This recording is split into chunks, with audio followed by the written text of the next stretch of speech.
Yes, some nostalgia. Okay, I understand that. I love nostalgia. Everybody loves nostalgia. WWE is nostalgia. तो ये so much champions of the world में हूँ 3DX Chetan and आज मैं बताने वाला हूँ like one of my childhood match. मतलब ऐसा क्यों बोल रहा हूँ जैसे मैं लड़ने गया था, बट हाँ जब मेरे बचपन में ये वाला मैच हुआ था तो मेरे को बहुत ही ज्यादा पसंद आया था। आज भी वो मोमेंट याद रहता है जैसे ही बैकलैश का नाम निकलता है। I am talking about Backlash 2009 का एज वर्सेस जॉन सीना का world heavyweight title match. And I am telling you this कि this was not the only match जो कि मेरे को पसंद आया था। In fact Jeff Hardy versus Matt Hardy जो कि आई क्विट मैच था उसके लिए बहुत एक्साइटेड था। And Christian versus Jack Swagger जो मैच टर्न आउट हुआ, जिस तरह से क्रिश्चियन ने ECW चैंपियनशिप जीती, आई थिंक वो भी बहुत ही ज़्यादा फेवरेट मोमेंट था। आई थिंक उस टाइम पे जैसे क्रिश्चियन ने टाइटल जीती थी, टॉमी ड्रीमर ने जब टाइटल जीती थी, आई थिंक ये काफ़ी फेवरेट मोमेंट्स थे। तो yes, Christian and Jack Swagger का match, Jeff Hardy and Matt Hardy का match, and then came Edge versus John Cena का मैच जो कि मेन इवेंट था। And that was not it, वो एक्चुअली में लास्ट मैन स्टैंडिंग मैच था। So if you don't know कि इनकी जो राइवलरी है ये सिर्फ ये 2009 की नहीं है, बल्कि ये बहुत पहले से चलती आ रही है, 2006 के आसपास से। मतलब हैवीली जो सिंगल्स कंपेटिटर्स के रूप में। आफ्टर ऑल एज ने जो कैश इन किया था वो किसके ऊपर किया था? जॉन सीना के ऊपर। और वो राइवलरी वहीं से चालू होती आ रही थी। तो मतलब जिसने भी 2005-06 के आसपास देखना शुरू किया होगा, जॉन सीना और एज तो लाइक उनके दिमाग में बसे होंगे, या तो वो सीना की साइड होंगे या फिर वो जॉन सीना की साइड होंगे, बिकॉज एज की साइड नहीं था कोई। इफ एनीबडी सेइंग कि they were on the edge side, they are wrong. They have not witnessed that era. They are just living right here and thinking about Edge from today's perspective. ऐसा नहीं था बाबू, एक भी fan नहीं था like in terms of कि हाँ भैया मैं तो एज को जीतते हुए देखना चाहता हूँ, कोई नहीं था। ये आज की जनरेशन है जो कि कहती है अरे हील को रिस्पेक्ट, हील को रिस्पेक्ट। पहले नहीं था भाई। एज और रैंडी ओटन जैसे ही आता था ना, लोगों को गुस्सा चढ़ता था क्योंकि वो विलेन थे, जो कि ऑफ कोर्स होना भी चाहिए था। Like why would anyone want to be a fan of villain until unless आप बड़े हो जाओ। अब जैसे ही आप बड़े होते हो तब आप विलेन को पसंद करने लगते हो। आपको लगता है कि अबे जिंदगी इतनी बेकार है, हम क्यों हीरो को सपोर्ट करें, अबे हम भी विलेन बनेंगे। बट एनीवेज एज का ऑरा, एक तो उसकी जो शक्ल थी और जिस तरह से वो रिएक्शन देता था, आई थिंक उसकी वजह से बहुत चिढ़ होती थी। एंड देन विकी गरेरो, एक अल्टीमेट पावर हाउस जो था एज के पास, जो कि लाइक कॉन्स्टेंट डिसीजंस बनाते थे कुछ भी एज के फेवर के लिए। एंड आई लाइक्ड हाउ कि Edge and Big Show and John Cena की जो राइवलरी थी उसके दौरान चीजें हुई थी। आई रिमेंबर कि बिग शो का स्टिंग ऑपरेशन करवा दिया था एज के सामने कि भैया देखो एज, तुम्हें लगता है ना बिग शो तुम्हारा दोस्त है, ये देखो स्क्रीन पे। तो स्क्रीन पे क्या दिखता है कि बिग शो किस कर रहा है विकी गरेरो को। तो ये राइवलरी एक्चुअली में रेसलमेनिया से पहले से चल रही है। इनफैक्ट नो वे आउट 2009 जब एज ने चेंबर में आके चैंपियनशिप जीत ली थी, जो जिसमें जॉन सीना चैंपियन थे, तो उसके बाद से ही ये चीज शुरू हो चुकी थी।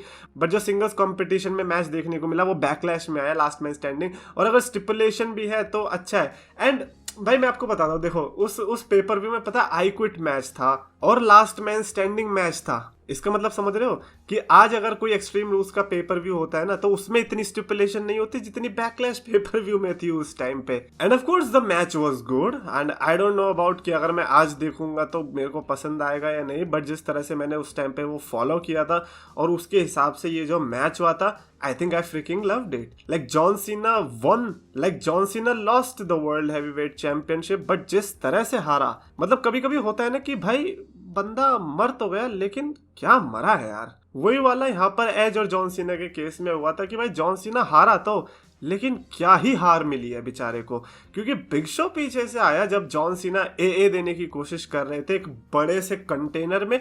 And we still don't know कि उस कंटेनर में था क्या भाई। उस कंटेनर में बिग शो ने लाइक जॉन सीना को पकड़ा और उस कंटेनर पे फेंक दिया तो ठीक है, लेकिन जो एक्सप्लोजन हुआ, आई थिंक उस एक्सप्लोजन ने सिंगल हैंडेडली उस मैच को आइकॉनिक बना दिया कि like what the hell just happened. क्योंकि अगर आप रेसलिंग में फायर ये ऐसी चीजें यूज करते हो तो आप एक अल्ट्रा एक्स्ट्रा ऑर्डिनरी पर्सन दिखने लगते हो।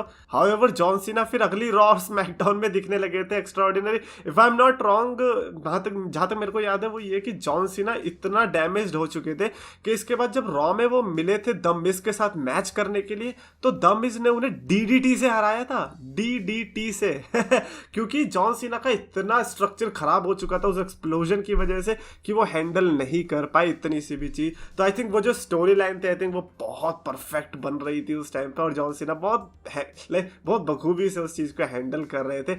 एंड अच्छा लगा ये देखकर कि भाई बंदे के साथ इतना कुछ हो गया, लेकिन फिर भी वो लड़ने तो आया। हमने दमिश को फिर भी क्रेडिट नहीं दिया, हमने कहा अबे क्या है, तूने इस बंदे को हराया जिस बंदे को भी अभी एक्सप्लोजन मिला है, कुछ शर्म कर ले, शर्म। बेचारे हील के साथ ये होता था उस टाइम पे। इनफैक्ट वो ज्यादा अच्छा था, ये नहीं कि अबे दमिश को रिस्पेक्ट देनी पड़ेगी कि उसने ना स्कल क्रशिंग फिनाले नहीं मारा, क्या गजब का हील है भाई, क्या गजब का। तो मेरे को याद है कि मेरे दोस्त लाइक उसके पास प्रिंटर हुआ करता था भाई, उस टाइम पे कंप्यूटर और प्रिंटर ये होना बहुत बड़ी बात थी। तो उसके डैड के पास प्रिंटर था, तो उसने ब्लैक एंड व्हाइट में इमेज निकलवाई थी इसी की कि बिग शो चॉक स्लैम दे रहा है, हवा में है और पढ़ने वाली है चॉक स्लैम। तो वो फोटो थी भाई, उस टाइम पे ऐसे फोटोज जो मिलती थी ना बड़ा मस्त लगता था कि क्या मेरे पास एक स्टिल इमेज है।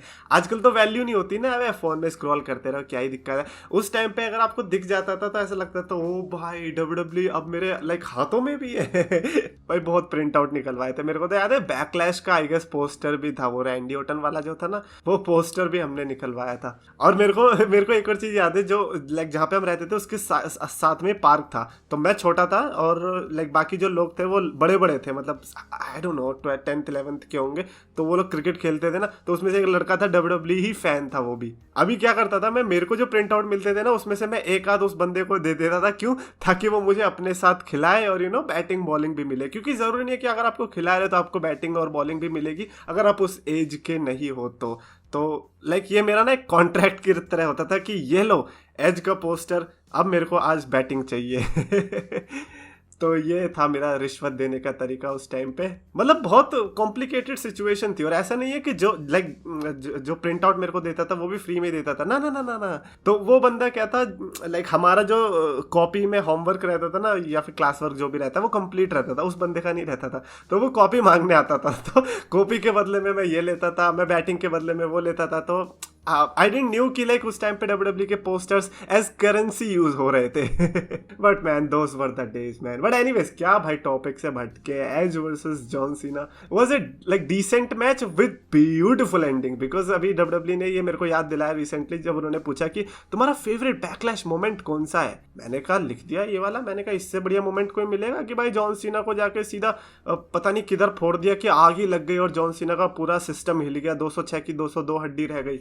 कोर्स उस मोमेंट को कोई टॉप नहीं कर पाएगा। कई लोग कहेंगे नहीं नहीं जिंदर महल ने चैंपियनशिप जीती वो टॉप हो गया था। नहीं भाई, आप फिर 2009 के टाइम पे रहे नहीं होंगे इसीलिए। बट या that's it from my side. I don't know कि मैं इससे ज्यादा तो और क्या ही बोल सकता था। एज वर्सेस जॉन सीना का आई गेस ये आखिरी मैच था, because if I remember WrestleMania Backlash Judgment Day, हाँ जजमेंट डे जब आप पेपर व्यू आया था उसमें एज का मैच था जेफ हार्डी के अगेंस्ट। तो आई थिंक राइवलरी यहीं पर खत्म। In fact I think Judgment Day में सीना वर्सेस बिग शो हुआ था। हाँ तो ठीक है भाई, ऐसे सही में याद रहते थे हमें उस टाइम पे कि भैया WrestleMania Backlash Judgment Day Extreme Rule the best Night of Champions SummerSlam Hell in a Cell, मतलब पूरा रट रखे थे उस टाइम पे कि अरे इस साल ये हुआ था, अरे उसके पिछले साल ये हुआ था। आजकल तो खैर उतना याद नहीं रहता क्योंकि इतना इजीली अवेलेबल ये चीजें होती है ना, उस टाइम पे इजीली अवेलेबल नहीं थी तो लिखते थे नोटबुक में, इसीलिए याद भी रहता था। Anyways that's it for this video. Definitely comments में लिखकर बताना if you have any memories from that era या from that match particularly. Comments में देखो। अगर आपको वीडियो पसंद है तो प्लीज लाइक और शेयर कर दो, सब्सक्राइब करो।